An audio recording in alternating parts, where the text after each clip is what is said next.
It's so cold that we're getting steam fog forming out over the lakes. The lakes, they are still relatively warm and relatively open. So in all those open spots, you do see that steam or this tea kettling setting up off into the distance there. In that shot, you see the initial buildup of what is a band of lake effect snow that is just absolutely nailing portions of upstate New York and the eastern side of Lake Ontario, which I'll show you in just a second. Let's talk about the cold air that has descended here, the visit from the polar vortex. Typically, when you have a strong polar vortex or a strong jet stream around it, most of that cold air stays locked up toward the north.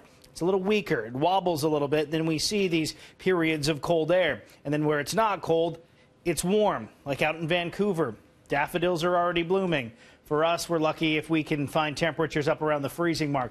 We'll do that this weekend as the pattern starts to shift a little bit, but we're still going to see a wobble with that colder air toward the north. And as we go into the end of next week, we'll watch that starting to work its way back into the area as temperatures are going to be cool again here across southern Ontario, but not as bitterly cold as what we saw here with this last stretch. Likely only going to see daytime highs that'll be around -9 to -10.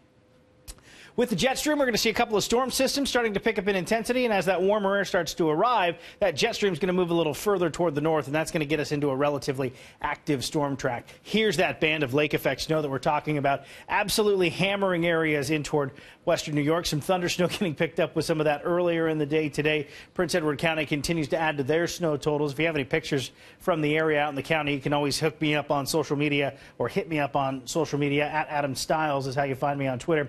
We're watching the lake effect snow still continuing out toward Midland, where we have snow squall warnings in place. Blowing snow a concern, where we're looking at some of our windier spots that are closer to the lake. Tomorrow, things are finally going to ease off wind-wise. We'll see easy conditions on the roadways for the most part.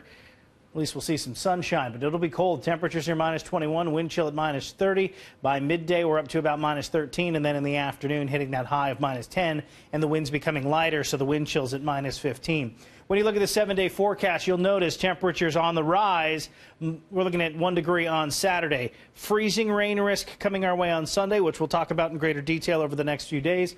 Rain showers for Monday, cooling back down, bringing in the possibility of snow by Thursday. That's your forecast.